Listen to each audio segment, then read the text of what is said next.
오늘 우리가 읽은 이 본문 말씀은 사도 바울이 고린도에서 복음을 증거하고 있는 모습을 우리에게 말씀해 주고 있습니다.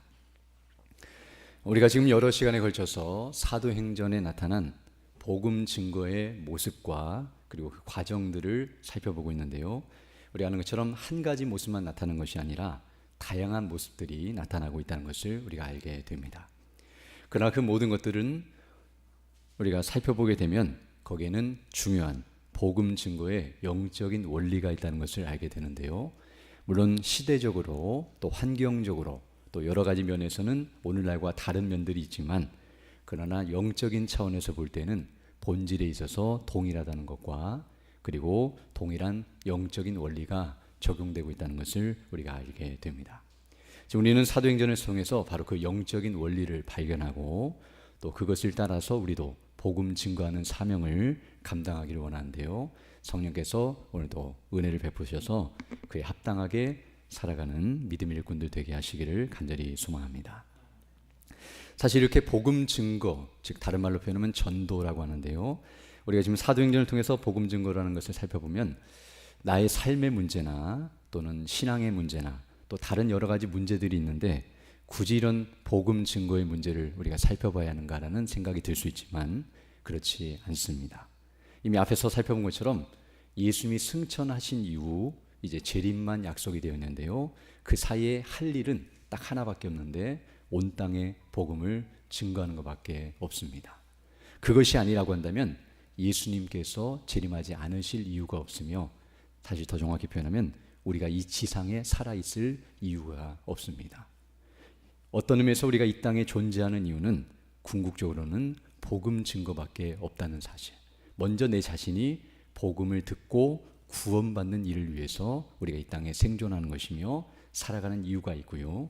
또 이미 구원받았다고 한다면 사실 바로 천국 가는 것이 복되지만 우리를 이 땅에 남겨두신 이유는 또 다른 영혼들에게 복음을 증거하여 우리 항상 듣는 말씀처럼 예수님이 재림하시는 그날에 택함 받은 백성이 다 구원받는 이 일을 위해서 지금 하나님께서 역사를 진행하시고 일하시고 있다는 것을 말씀하고 있습니다. 그럼 어떤 의미에서 우리 모두는 바로 복음 증거를 위해 살아가고 있고, 그것 때문에 먹고 마시고 생활하고 공부하고 직장 생활하며 모든 것을 한다고 말할 수 있습니다. 그럼 오늘 우리가 하루 동안 먹고 마시며 생활한 모든 것들은 사실은 복음을 증거하는 일을 위해서 행한 것이며 복음을 증거하는 사명을 감당하다가 오늘 이 자리에 온 것이라고 말할 수 있는데요.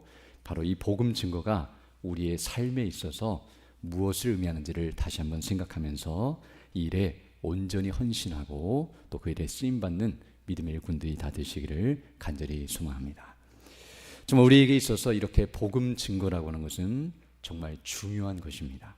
그러나 우리가 아는 것처럼 중요하지만 또한 다른 편에서는 부담이 된다는 사실을 우리는 알게 됩니다.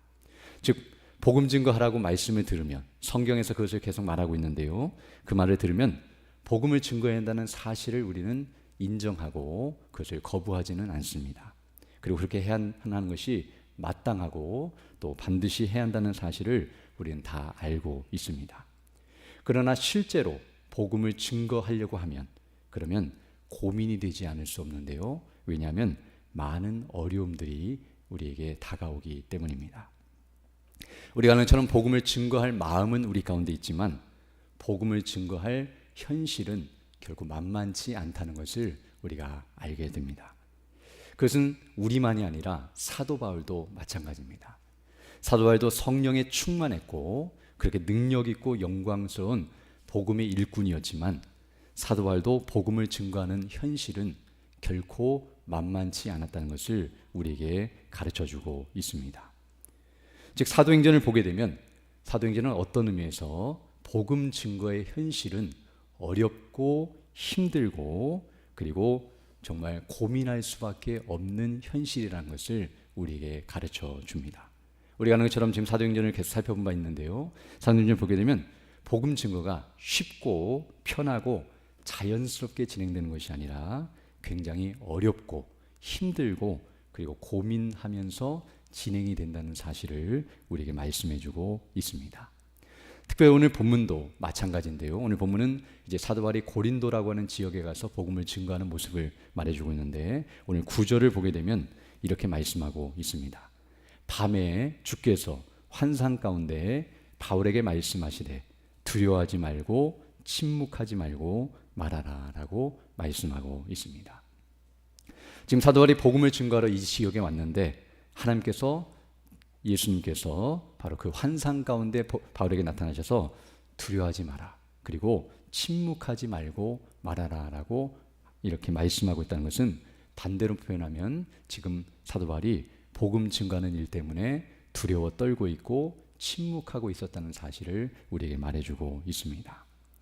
왜냐하면 우리가 아는 것처럼 고린도 지역은 굉장히 음란하고 그리고 굉장히 타락한 도시였기 때문에 이 지역에 와서 사도 바울이 복음을 증거할 때 사람들이 말해도 듣지 않거나 들어도 대적하고 거절하는 이들이 많았기 때문이라는 것을 알게 됩니다. 대부분의 사람들은 복음을 증거해도 무관심하거나 또 관심을 가졌다 할지라도 그에 대해서 좋은 태도를 취하기보다는 오히려 의심을 하고 공격을 하고 대적하는 대로 나아가고 있었다는 사실을 우리에게 말해주고 있습니다. 그러나 오늘 본문 10절을 보게 되면 하나님께서 이렇게 두려워하지 말고 담대하게 침묵하지 말고 말하라라고 말하는 이유가 무엇인지를 가르쳐주고 있는데요. 10절 보게 되면 내가 너와 함께 있음에 어떤 사람도 너를 대적하여 해롭게 할 자가 없을 것이니 이는 이 성 중에 내 백성이 많음이라 라고 가르쳐주고 있습니다. 지금 오늘 본문은 어떤 의미에서 복음 증거를 할 때에 두려워하고 말할 수 없는 현실 속에 있지만, 즉 현실은 어렵지만 그러나 복음 증거의 실상은 그렇지 않다는 사실, 하나님께서 지켜주시고 은혜를 베풀어 주실 것이며 이 성에 내 백성이 많다, 복음을 듣고 구원받을 자가 있다는 많다는 사실을 말해줌으로써 바로 이 복음 증거의 실상을 알고 담대히 증거할 것을 말해주고 있음을 알게 됩니다. 어떤 면에서 오늘 본문은 바로 이 복음을 증거함에 있어서 우리에게 주어지는 현실과 그리고 그 현실 이면의 실상이 무엇인지를 우리에게 보여준다고 말할 수 있는데요. 바로 오늘 성령께서 역사해 주셔서 이 사실을 밝히 깨닫고 확신하면서 우리도 담대하게 복음을 증거하는 대로 나가게 하시기를 간절히 소망합니다. 우리가 지난 시간에 살펴본 것처럼 지난 시간에 우리가 빌립보에서, 오늘은 고린도 지역인데요, 지난 시간에는 사도 바울 일행이 빌립보라고 하는 지역에서 복음을 증거하는 모습과 그리고 그 복음이 증거되어서 그 복음을 믿고 듣고 믿음으로 구원을 받는 모습을 살펴본 바 있습니다. 그래서 그 사실을 살펴보면서 루디아가 그런 일이 일어났고 빌립보에 있는 간수가 바로 복음을 듣고 구원을 받는 일이 있었다는 사실을 우리에게 말해주고 있습니다. 그리고 나서 이제 오늘 본문 우리는 이제 띄어서 18장을 살펴보고 있는데요. 바로 지난 시간에 살펴봤던 빌립보에서 복음을 증거한 사도 일행은 이제 거기서 떠나서 다음 지역인 데살로니가라고 하는 지역으로 가게 되고요. 그리고 데살로니가에서 복음을 똑같이 증거하고 거기서 구원받는 사람들이 일어났고, 그 다음에 또 떠나서 베레아라고 하는 지역으로 갔고요. 그 다음 거기서 떠나서 아덴이라고 하는, 오늘날 말하면 아테네인데요, 아테네로 갔다가 아테네에서 바로 오늘 본문이 말하는 고린도까지 오게 되는 모습이 소개되고 있습니다. 지금 우리는 2차 전도 여행, 특별히 소아시아 지역이 아닌 빌립보를 시작으로 하여서 마게도냐 지역으로부터 아가야 지역까지 유럽 지역을 이제 전도하는, 북쪽에서부터 남쪽으로 내려오는 이런 여정을 지금 살펴보고 있는데요. 이와 같이 여러 지역을 돌아다니면서 지금 사도 바울이 복음을 증거하고 있다는 사실을 사도행전은 우리에게 말해주고 있습니다. 시작할 때 말씀드렸던 것처럼 이 복음 증거하는 모습을 잘 살펴보면 여기는 영적인 원리가 있다는 사실을 알게 되는데요. 특별히 사도 바울은 이렇게 복음을 증거하며 돌아다닐 때에 복음을 증거하는 원칙과 방식이 있었다는 사실을 우리가 확인할 수 있습니다. 그것은 무엇이냐면 사도 바울은 어느 지역이든지 먼저 가게 되면 첫 번째로는 먼저 유대인들을 찾아서 유대인들에게 먼저 복음을 증거했다는 사실을 알게 됩니다. 우리가 아는 것처럼 회당이 있다면 회당에 가서, 또 안식일이라면 안식일에, 그리고 기도처가 있다고 한다면 기도처를 찾아서라도 유대인들을 먼저 만나려고 애를 썼고, 먼저는 그 지역에 유대인들에게 복음을 증거하는 것이 첫 번째로 하는 일이었다는 것을 알게 됩니다. 그 이유는 바로 사도 바울이 유대인이었기 때문에, 같은 민족이기 때문에 그러했기도 하지만, 그러나 유대인들을 먼저 복음을 증거한 이유 중에 하나는 그들에게 접촉점이 있었기 때문인데요. 그들은 하나님을 이미 알고 있고 믿고 있고 구약 성경에 대해서 알고 있고 관심을 갖고 있기 때문에, 즉 구약에서 말씀하는 메시아에 대한 약속을 믿고 있고 대망하고 있었기 때문에 그들에게 바로 예수님이 그리스도시다, 바로 하나님의 아들이시며 우리의 죄를 담당하시기 위하여 우리를 구원하시기 위하여 이 땅에 오신 분이시라고 말씀을 증거할 수 있는 접촉점이 있기 때문에 먼저 유대인들에게 가서 복음을 증거하였고, 그리고 그들이 거부하게 되면 그 다음에 이방인들에게 가서 복음을 증거했다는 사실을 우리에게 가르쳐주고 있습니다. 물론 유대인들에게 복음을 증거한 다음에 그 다음에 유대인들이 거부하면 무조건 이방인이 아니라 유대인과 이방인 같이 복음을 증거하지만, 순서상 유대인 먼저 복음을 증거하고 그 다음에 이방인들에게 복음을 증거하는 이런 순서를 따라서 복음을 증거했다는 것을 알게 됩니다. 그리고 그렇게 복음을 증거하는 가운데서 이제 그 복음을 듣고 믿음으로 구원을 받는 놀라운 역사가 일어나기도 하고요, 또 반대로 그 복음을 듣고서 대적하고 핍박하는 이들이 있었다는 사실을 말해주고 있습니다. 그래서 복음을 잘 듣고 구원을 받고 은혜 가운데 거하는 사람들이 많아지면 좋겠지만, 그러나 그 지역에서 핍박이 일어나고 거세게 반발이 일어나면 이제 사도 바울은 다른 지역으로 이동하게 된다는 사실을 우리에게 말해주고 있습니다. 그래서 핍박이 두려워서나 무서워서 도망친 것이 아니라 하나님의 섭리와 주권을 따라서 사도 바울은 계속해서 복음을 증거하는 사명을 감당해야 하기 때문에 목회가 아니라 바로 선교와 전도의 사명을 감당하는 일을 했기 때문에 이런 과정을 통해서 계속해서 이동하며 복음을 증거했다는 사실을 우리에게 말해주고 있습니다. 이처럼 사도 바울은 계속해서 어느 지역에 가면 나름대로 유대인을 중심으로 그리고 이방인을 중심으로 그리고 복음을 듣는 이들에게 계속해서 복음을 증거할 뿐만 아니라 핍박이 일어나면 다른 지역으로 이동하는 이런 방식을 취하면서 계속 복음을 증거했다는 것을 우리에게 말해주고 있으며, 바로 오늘 본문도 고린도 지역에 가서 복음을 증거하는 모습인데요, 여기서도 같은 패턴이 반복되고 있다는 사실을 말해주고 있습니다. 먼저 5절부터 보게 되면 이렇게 말씀하고 있는데요, 5절부터 보게 되면 실라와 디모데가 마게도냐부터 내려오매라고 말씀하는데, 지금 이 말은 고린도에 바울이 먼저 도착했고 그 뒤에 이제 실라와 디모데가 후에 도착했다는 사실을 우리에게 말해주고 있습니다.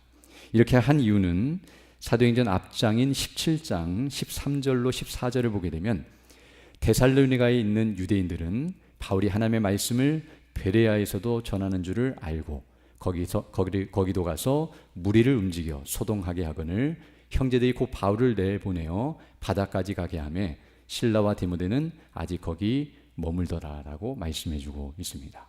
즉 빌립보에서 첫 번째는 데살로니가로 갔고, 사실 데살로니가에서 핍박이 일어나서 베레아로 갔는데, 베레아에 갔을 때 데살로니가에 있었던 유대인들이 거기까지 와서 사도를 핍박했다는 사실을 말해주고 있으며, 그래서 바울이 거기서 이제 어쩔 수 없이 아덴으로 이동하게 되었고 혼자서, 그리고 거기에 실라와 디모데는 남겨두고 떠났다는 것을 말해주고 있습니다. 그리고 아덴에 가서 복음을 증거한 후에 그 다음에 이제 사도 바울이 먼저 고린도에 도착했고 그 다음에 뒤따라서 실라와 디모데가 베레아에서 이 고린도로 사도 바울을 만나기 위해 찾아왔다는 사실과, 그리고 함께 일행이 합류하여 또 여기서도 복음을 증거하고 있는 모습이 나타나고 있습니다.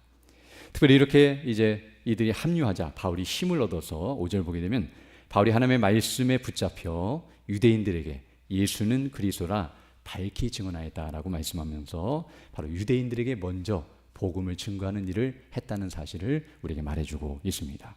그러자 6절을 보게 되면 그들이 대적하여 비방하거늘 바울이 옷을 털면서 이르되 너희 피가 너희 머리로 돌아갈 것이요 나는 깨끗하니라 이후에는 이방인에게로 가리라 하고 라고 말씀하는 것처럼 유대인에게 먼저 복음을 증거했지만 그들이 대적하고 거절하자 이제는 이방인에게 복음을 증거하는 대로 나아가는 모습이 나타나고 있습니다.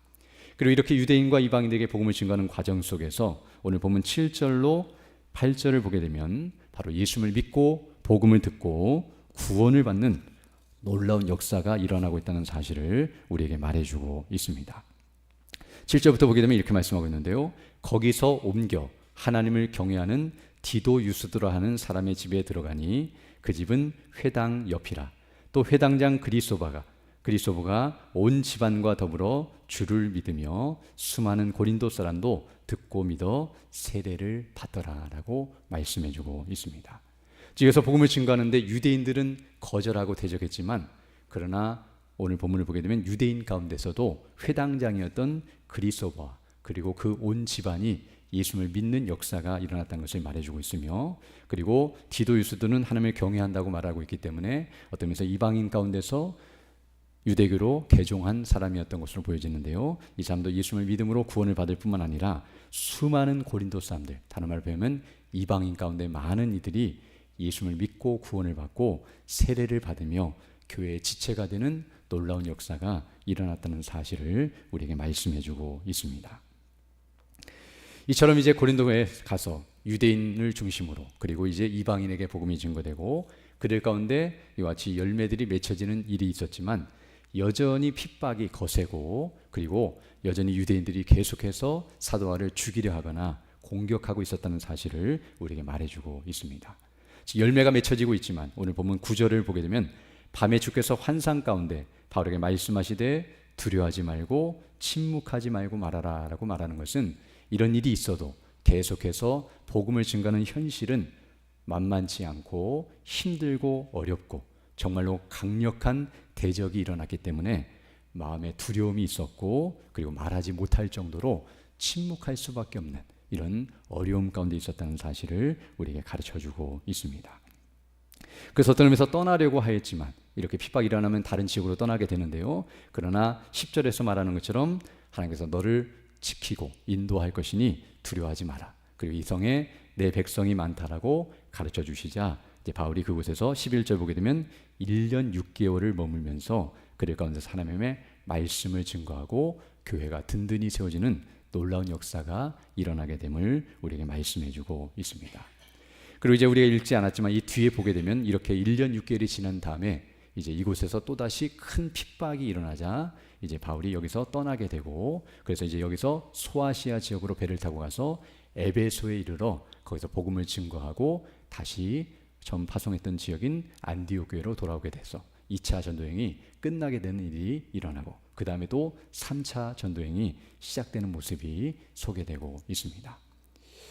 오늘 본문을 보게 되면 이런 모습들은 계속해서 반복되고 있다는 것을 보게 되는데요. 사도 바울의 1차 그리고 2차 3차 전도행을 보게 되면 방금 말씀드렸던 그런 패턴들, 즉 유대인으로부터 시작해서 이방인에게 복음이 증거되고, 그리고 믿는 자들이 있는가 하면 핍박이 일어나게 되고, 그리고 그일로 말미암아 다른 지역으로 이동하는 이런 일들이 계속해서 반복되고 있다는 것을 우리에게 가르쳐주고 있습니다. 그렇다면 오늘 우리는 이 본문의 말씀, 오늘은 그 한 단면을 보여주는데요. 이런 일들이 왜 일어나고 있고 또 이것을 우리가 어떻게 받아들이며 이것을 어떻게 우리가 감당해야 하는지 그 영적인 비밀과 원리를 오늘 살펴보기를 원합니다. 우리가 살펴본 것처럼 정말 복음을 증거하는 현실, 우리가 실제로 복음을 증거해보면 알지만 사람들이 복음을 쉽게 받아들이거나 좋아하거나 이와 같이 환영하는 것이 아니라 어떤 때는 무관심하거나 때로는 강력하게 대적하거나 반발하거나 또는 우리를 공격하고 비난하고 이와 같이 핍박하는 일이 있다는 사실을 우리가 알게 됩니다. 정말 복음을 증거하고 싶은 마음은 있지만, 그것이 중요하다는 사실을 우리가 알고 있지만 실제로 복음을 증거하게 되면 그 현실은 이와 같이 어렵고 힘들고 고통스럽다는 사실을 우리가 알게 됩니다. 심지어는 사랑하는 가족들에게 복음을 증거할 때도 그러하고요. 이웃과 그리고 우리가 만나는 사람들에게 복음을 증거할 때에 복음 증거하는 것이 그렇게 쉬운 일이 아니라는 것을 우리는 잘 알고 있습니다. 그러나 이런 현실을 이길 수 있는 힘이 어디에 있는가? 그것은 바로 복음 증거의 실상을 알게 될 때에 힘이 날 수 있음을 우리가 깨닫게 됩니다. 이제 그렇다면 오늘 본문에서 이와 같은 현실을 바라보면서 그 실상이 무엇인지를 우리가 알기를 원하는데요. 먼저 첫 번째로 이렇게 복음을 증거하면 왜 핍박이 일어나는가 하는 것을 우리는 알아야 합니다.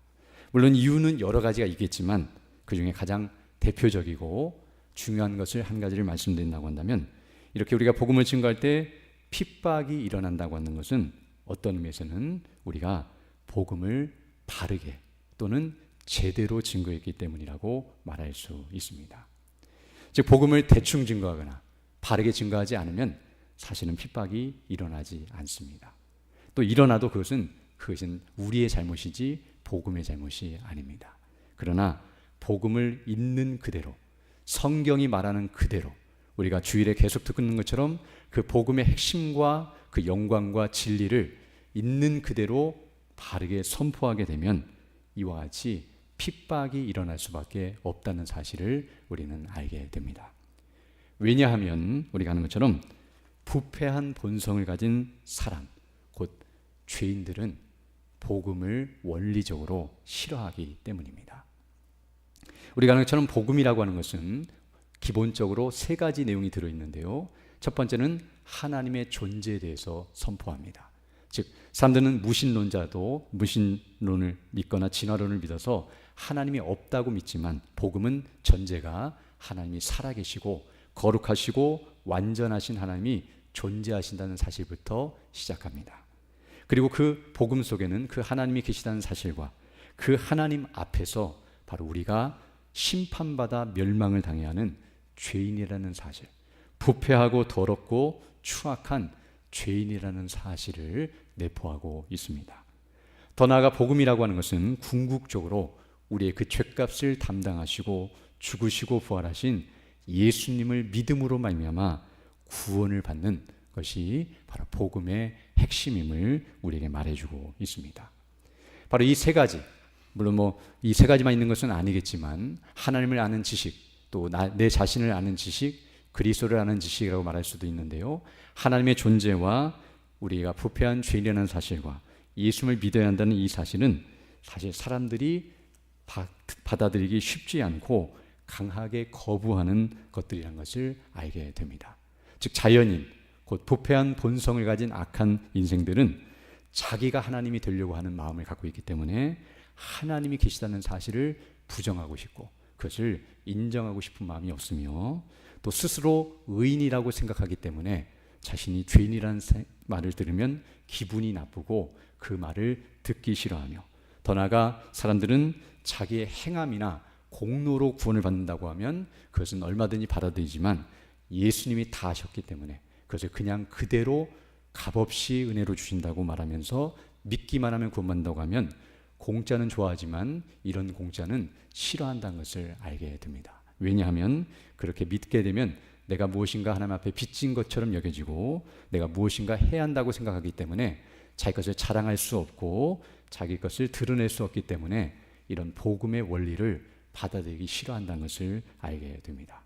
즉 복음 안에 있는 그런 내용들이라든지 복음이 말하는 전제와 복음 속에 있는 그런 모든 것들을 보게 되면 부패한 본성을 가진 사람들은 복음을 싫어할 수밖에 없고 거절할 수밖에 없고 그것과 대치하며 거부 반응이 일어날 수밖에 없다는 사실을 우리가 알게 됩니다. 그럼 우리가 이와 같은 사실을 담대하게 선포하고 있는 그대로 복음을 선포하게 되면 바로 불신자들은 그것을 쉽게 받아들이고 믿는 대로 가는 것이 아니라 그 정도의 차이는 있겠지만 반드시 거부 반응이 일어나게 되어 있고 심지어는 마지막에 핍박이 일어날 수밖에 없다는 사실을 우리에게 가르쳐주고 있습니다. 물론 핍박이라고 말하면 꼭 죽음을 우리가 염두해 주지만 그런 심각한 데까지 나가지 않는다 할지라도 크고 작은 어려움과 고통이 우리에게 주어진다는 사실을 분명하게 말해주고 있습니다. 그럼 어떤 의미에서 우리가 복음을 제대로 증거한다면, 그리고 복음을 바르게 증거하게 되면 핍박이 일어나는 것은 자연스럽고 당연한 것이라고 말씀드릴 수 있으며, 오히려 복음을 증거했는데 핍박이 일어나지 않고 있다는 것이 이상한 일이라고 말할 수 있습니다. 그래서 어떤 의미에서 우리가 복음을 증거했는데 그 사람이 제가 믿겠습니다, 그냥 그대로 받아들이겠습니다 말하면 사실은 거짓말을 하고 있는 것입니다. 처음부터 그것을 그대로 받아들일 수 있는 사람은 없고요. 물론 마음속에 큰 갈등과 고민이 있게 되고 큰 싸움이 일어날 수밖에 없으며, 그리고 하나님의 능력과 은혜 안에서 그 일이 일어나게 된다는 사실을 우리에게 가르쳐 줍니다. 또한 이와 같이 복음을 복음이 그러한 성격을 가지고 있기 때문에 복음을 바르게 증거하게 되면 핍박이 일어날 수밖에 없다는 사실을 첫 번째 깨닫게 되고요. 두 번째로는 그러하기 때문에 복음을 믿고 구원을 받는 것은 불가능한 일이라는 것을 알게 됩니다. 즉 사람의 힘으로, 사람의 노력으로는 절대로 사람이 복음을 듣고 그대로 그것을 받아들이면서 믿는 일이 일어나는 것은 정말 있을 수 없는 일이며 불가능한 일이라는 것을 원칙적으로 가르쳐 줍니다. 우리가 아는 것처럼 복음 증거자가 아무리 잘 증거해도, 그리고 복음을 듣는 사람이 아무리 제대로 잘 들어도 그것을 그대로 믿고 구원을 받는 대로 나아가는 것은 사람이 할 수 없는 일이며 바로 그것은 기적과 같은 일이라는 것을 알게 됩니다. 바로 하나님께서 행하시는 일이라는 것을 알게 되는데요. 우리가 늘 듣는 것처럼 하나님의 은혜와 그리고 그 능력과 영광으로 말미암아 사람이 예수를 믿고 구원을 받게 된다는 사실을 우리에게 가르쳐주고 있습니다.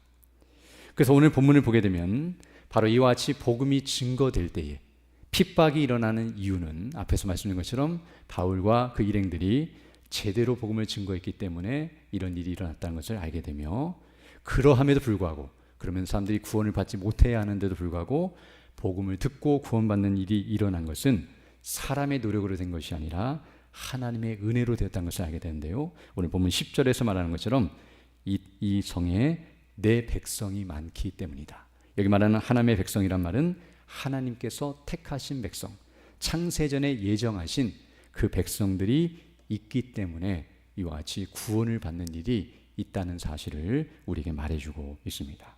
다른 말로 표현해서 우리가 복음을 증거할 때에 사람들이 구원을 받는 것은 우리가 복음을 잘 증거했기 때문에 우리의 노력이나 우리의 능력이나 우리의 지혜로 말미암아 구원을 받는 것이 아니라 하나님의 주권과 섭리 가운데서 예정하시고 구원하신 결과라는 사실을 우리에게 가르쳐주고 있습니다. 즉 성령님께서 거듭나게 하시고 그리고 믿음을 선물로 주셨기 때문에 사람이 구원을 받게 된다는 사실을 우리에게 가르쳐 줍니다. 이것은 오늘 본문뿐만 아니라 사도행전 13장 48절에서도 말씀하고 있는데요. 거기서는 이렇게 말씀하고 있는데, 이방인들이 듣고 기뻐하여 하나님의 말씀을 찬송하며 영생을 주시기로 작정된 자는 다 믿더라라고 말씀해주고 있습니다. 이방인들이 복음을 듣고 구원을 받은 것은 복음을 증거한 사람들의 노력과 공로로 된 것이 아니라 하나님께서 택하시고 영생을 주시기로 작정하셨기 때문에 그들이 구원을 받게 된 것이며, 우리가 지난 시간에도 살펴본 것처럼 루디아도 마찬가지인데요. 성령께서 그 마음문을 열어주시고 복음을 받아들이게 하셨기 때문에 이와 같이 구원을 받는 일이 있게 된다는 사실을 우리에게 말해주고 있습니다. 그러나 복음을 바르게 증거하게 되면 핍박은 반드시 일어날 수밖에 없으며, 그럴지라도 하나님의 택함 받은 백성들이 있기 때문에 반드시 구원이 일어나게 된다는 사실, 즉 복음을 믿고 구원받는 일이 있다는 사실을 우리에게 분명하게 가르쳐주고 있습니다. 그러면 이렇게 말할 수 있는데, 어떤 의미에서 복음 증거라고 하는 것은 하나님께서 그 택하신 백성들을 구원하시기 위해서 행하시는 일이라고 말할 수 있으며, 그 일에 우리를 사용하시고 우리가 쓰임받는 것이라고 말할 수 있습니다.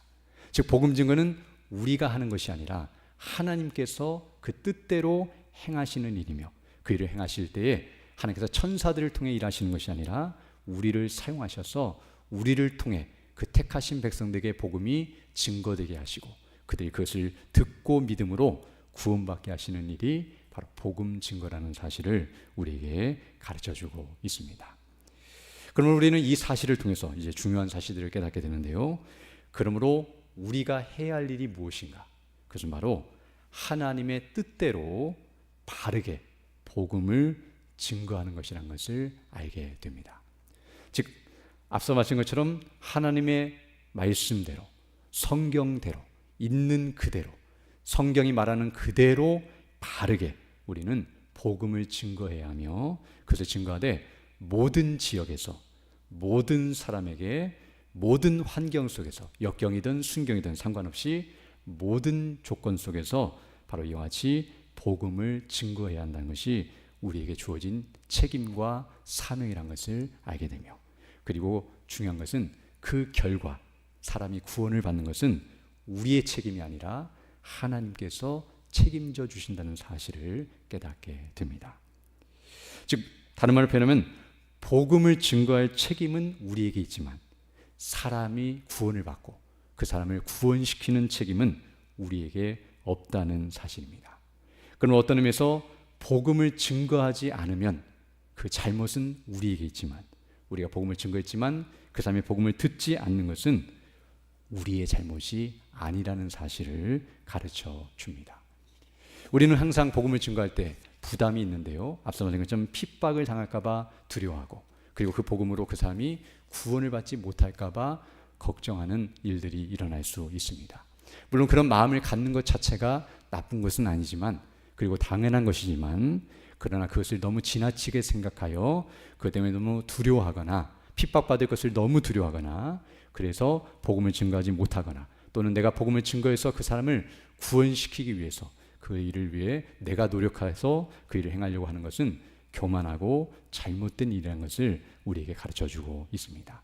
사실 우리가 정말 두려워할 것, 복음을 증거하면서 두려워하고 떨어야 할 것은 무엇이냐면, 이 복음을 듣고 그 사람이 구원을 받지 못할까 봐 두려워하는 것이 아니라, 핍박을 받을까 봐 두려워하는 것이 아니라, 사실은 내가 복음을 증거하지 못할까 봐, 그리고 제대로 증거하지 못하는 것 때문에 두려워해야 한다는 것을 알게 됩니다. 사실 우리가 정말 고민하고 염려할 것은 내가 지금 복음을 증거하고 있는가, 그리고 제대로 바르게 증거하고 있는가를 살펴야지, 그것이 아닌 다른 것들에 마음을 빼앗겨서는 안 된다는 사실을 우리에게 가르쳐 줍니다. 앞서 말한 것처럼 하나님께서는 우리에게 씨를 뿌리고 그리고 물을 주고 가꾸는 역할을 감당하게 하셨지, 씨가 자라게 하는 역할을 감당하라고 주신 것이 아니라는 것을 알게 되며, 그 복음의 씨앗을 하나님께서 주셨으며 우리는 그것을 열심히 뿌리는 역할을 감당하는 것이지, 그것을 자라게 할 능력은 우리에게 없다는 것을 알게 되며, 그것을 자라게 하시고 그것이 온전히 열매를 맺게 하신 분은 성령님이시며 하나님이시며 우리 주 예수 그리스도시라는 사실을 우리에게 말해주고 있습니다. 그러므로 우리는 어떤 의미에서 이런 사실들을 깨달을 때, 이것이 바로 복음 증거의 실상인데요, 바로 복음 증거의 현실은 힘들고 어렵지만 그 실상이 이러함을 우리가 알게 될 때에, 우리는 복음을 증거할 때에 핍박과 어려움을 당한다고 해서 실망할 이유가 없다는 사실을 알게 되는데요, 왜냐하면 그것은 너무나 당연한 일이기 때문이라는 것을 알게 됩니다. 그리고 더 나아가서 그 사람이 우리가 복음을 증거했을 때에 예수님을 믿음으로 구원을 받게 된다고 해서 그것을 자랑하거나 교만히 생각할 것도 아니라는 것을 알게 되는데요, 바로 우리가 잘 증거했기 때문이 아니라 성령께서 역사해 주셨기 때문이라는 것을 우리에게 가르쳐주고 있습니다. 그럼 우리가 해야 할 일은 복음을 담대히 증거하고, 그리고 그 결과는 하나님께 맡기며 그 은혜를 간구하고 믿음으로 감당하는 것이며, 그럴 때 핍박을 당해도 낭망하거나 두려워하는 것이 아니라 자연스럽고 당연한 것임을 받아들일 뿐만 아니라, 그 일로 인해서 사람이 구원을 받아도 하나님이 행하신 일임을 기억하고 하나님께 감사하고 영광 돌리며 더 그 능력과 은혜를 힘입어서 담대히 복음을 증거하는 대로 나아간다는 것을 우리에게 가르쳐주고 있습니다. 오늘 본문을 보게 되면 앞서서 말씀드린 것처럼, 서두에서 말씀드린 것처럼 사도 바울은 첫 번째로 유대인들에게 먼저 복음을 증거했고 그 다음에 이방인들에게 복음을 증거했다고 말씀드린 바 있는데요, 우리가 생각할 때에 인간적으로 보면 유대인들에게 복음을 전하는 것이 쉬워 보일 수 있지만 사실은 반대로 더 어렵다는 사실을 알게 됩니다. 물론 유대인들에게 복음을 전하는 것이 쉬운 이유는 앞서 말한 것처럼 그들이 구약 성경을 알고 있고 율법을 가지고 있고 하나님에 대해서 알고 있고 믿고 있으며 메시아에 대해서 어느 정도 지식을 갖고 있기 때문에 접촉점이 있어서 쉽게 받아들일 수 있는 가능성이 있기 때문에 그들에게 복음을 증거하는 것이 쉬워 보일 수는 있지만, 그러나 성경을 보게 되면 오히려 복음을 가장 강력하게 반대하고 거절하며 대적하고 핍박하는 데로 갔던 이들은 이방인보다는 유대인이었다는 사실을 우리에게 가르쳐 줍니다. 즉 그들이 가진 지식과 그들의 능력과 그들의 경건과 그들의 환경과 조건이 복음을 받아들이는 데 있어서 전혀 도움이 되지 않는다는 사실과 도리어 더 강력하게 복음을 대적하는 대로 나간다는 사실을 우리에게 가르쳐 줍니다. 바로 유대인들에게 먼저 복음을 증거하는 것이 마땅하지만 그리고 그들이 그렇게 듣고 믿어야 마땅하지만 복음을 증거할 때에 그들이 이와 같은 반응을 보이고 이런 일들이 일어나는 것은 복음에 문제가 있는 것이 아니라 복음을 제대로 증거했기 때문이며 복음이 증거하는 바가 무엇인지를 그들이 알기 때문에 그것을 거절하고 싫어하기 때문에 이런 일이 일어난다는 것을 알게 되며, 더 나아가서 복음을 증거할 때 사람이 구원을 받는 것은 그 사람의 지식과 능력과 노력으로 되는 것이 아니고 그 복음을 증거하는 사람의 힘과 지혜와 능력으로 되는 것이 아니라 정말 전적인 하나님의 주권과 섭리 가운데 그 은혜로 되는 일이라는 것을 더 선명하게 보여주고 있으며, 사람의 노력과 능력으로는 사람이 구원을 받는 것은 불가능하다는 사실을 유대인들의 대적을 통해서 더 분명하게 가르쳐 줍니다.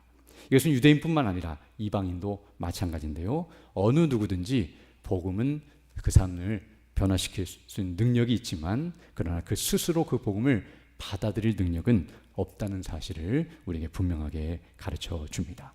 또 더 나아가 이와 같이 유대인들에게 먼저 복음을 증거하고 그들이 대적하고 핍박하면 이제 이방인들에게 복음을 증거했다고 했는데요, 사실 이 순서를 따르는 것도 어떤 의미에서는 인간적으로 볼 때에 복음을 받아들이는 데 있어서 부담이 되거나 어려움의 요소로 작용할 수 있다는 것을 알게 됩니다.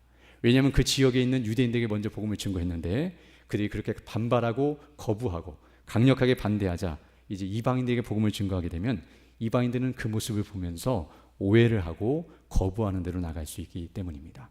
왜냐하면 성경을 잘한다고 하는 유대인들도 저 말을 듣지 않는데, 유대인들도 잘 들을 것 같은데 저렇게 대적하는 저 복음을 우리가 왜 믿어야 하는가, 그리고 오히려 저렇게 강하게 반발이 있는 것을 보면 복음에 뭐가 문제가 있기 때문에 유대인들이 저렇게 싫어하는 것일 텐데 그 문제가 무엇인지를 알고 믿어야 하지 않겠는가라고 생각하기 때문에 유대인들이 대적하는 복음을 이방인들이 받아들인다는 것은 더 불가능할 수 있기 때문입니다. 그런 어떤 의미에서 복음을 증거함에 있어서 사실은 유대인들이 이렇게 반발하고 대적한다고 생각한다고 하면 사실 처음부터 유대인에게 하는 것이 아니라 유대인을 피하고 그들을 먼저 전하지 않고 이방인들에게 먼저 전한 다음에 그들이 복음을 듣고 구원을 받게 되면 그들을 일종의 모델로 샘플로 제시하면서 유대인들에게 복음을 증거한다면 좀 더 쉽게 전할 수 있을 것이라는 생각이 들지만 그렇지 않다는 사실 또한 우리가 알게 됩니다. 우리가 하는 것처럼 그것은 다 인간적인 생각인데요, 유대인이나 이방인이나 상관없이 모두 다 부패한 죄인들은 그 스스로의 능력과 지혜로는 하나님을 믿고 우리 주 예수 그리스도를 믿으며 성령님을 의지하는 것은 불가능하다는 사실을 알게 되며, 사람이 예수를 믿고 구원을 받는 것은 하나님의 능력과 지혜로 되는 일이요 바로 예수 그리스도의 복음으로만 가능하다는 사실을 우리에게 분명하게 가르쳐주고 있습니다. 그럼 우리는 이 사실을 다시 한번 살펴보면서 우리가 지금까지 복음을 증거하면서 핍박을 두려워하고 거절할 것을 두려워하며 염려했던 것이 사실은 잘못된 것이었다는 것을 알게 되며, 사실 우리가 정말로 두려워해야 할 것은 내가 복음을 증거하지 않고 있다는 사실을 두려워해야 하며 제대로 증거하지 못하는 것에 대해서 두려워하고 어떻게 하면 바르게 증거할 수 있을지를 생각하며 복음이 무엇인지를 더 알기를 원하고 천사들이 살펴보기를 원했던 그 복음의 영광을 더 밝히 깨닫게 하시고 온전히 알게 해달라고 간구하면서 내 자신이 먼저 복음의 영광으로 충만해야 한다는 사실을 알게 되고요, 그리고 그런 가운데서 담대하게 복음을 증거하고 하나님께서 택하신 백성이 반드시 있다는 사실, 우리가 택한 것이 아니라 그들이 있다는 사실을 알면서 우리가 복음을 증거할 때 그들이 믿지 않는다고 해서 그것 때문에 실망하거나 염려할 필요가 없고요, 오히려 복음을 듣는다고 해서 우리를 자랑하거나 높일 이유도 없고 궁극적으로 하나님께서 행하신 일임을 기억하면서 바르게 복음을 증거하는 대로 나아간다는 사실을 우리에게 가르쳐주고 있습니다. 특별히 택한 백성이 구원을 받는다는 이 말을 오해하지 않아야 하는데요, 택한 받은 백성들만 찾아서 다니면서 복음을 증거하는 뜻이 아니라 그들은 감춰져 있고 알지 못하기 때문에 모든 나라, 모든 지역, 모든 사람, 모든 환경 속에서 계속 복음을 증거할 때 성령께서 때가 되면 그 뜻을 따라서 지난번에 살펴봤던 빌립보 간수와 같이 누디아와 같이 도저히 구원받지 못할 것 같은 환경과 조건과 사람들이라도 하나님께서는 이끄시고 인도하시며 구원하신다는 사실을 기억하고 우리에게 주어진 모든 삶 속에서 복음 증거의 사명을 감당하며 나가야 할 줄로 믿습니다. 그러므로 말씀을 정리하겠는데요, 먼저는 우리를 택하시고 우리에게 복음이 먼저 들려지게 하시고 그 복음을 듣고 믿음으로 우리를 구원해 주신 하나님의 은혜에 감사드려야 할 것이며, 더 나아가서 이제 우리를 통해서 그 복음이 바르고 온전히 증거되어 택하신 백성들이 구원을 받고 예수님께서 재림하신 날이 속히 다가오기를 사모하며 그 삶을 바르게 감당하는 믿음의 일꾼들이 되어야 할 줄로 믿습니다. 이런 은혜를 달라고 간구하시며 또 그 뜻을 따라 살아가는 우리 모두 되기를 간절히 소망합니다. 함께 기도하겠습니다. 걸어가시고 자비로우신 아버지 하나님, 감사를 드립니다. 사도행전을 통하여서 복음이 어떻게 증거되고 있고 그 복음이 증거될 때에 어떻게 성령께서 역사하사 구원을 받게 하시는지, 이 놀라우신 은혜와 역사를 우리에게 다시 한번 가르쳐 주심을 감사드립니다. 우리가 이 복음을 증거함에 있어 어려운 현실과 두려운 환경이 우리에게 주어진다 할지라도 우리 주 예수 그리스도를 믿는 믿음 안에서 성령님을 의지하고 하나님의 뜻을 따라서 밝히 그리고 담대하게 바르게 온전히 복음을 증거함으로 말미암아 주의 뜻을 이루어가고 주께 영광 돌리며 주님 오신 그날에 착하고 충성된 종이라고 칭찬을 받으며 주의 즐거움에 동참하는 믿음의 일꾼들 다 될 수 있도록 은혜를 덧입혀 주옵소서. 감사드리며 예수님 이름으로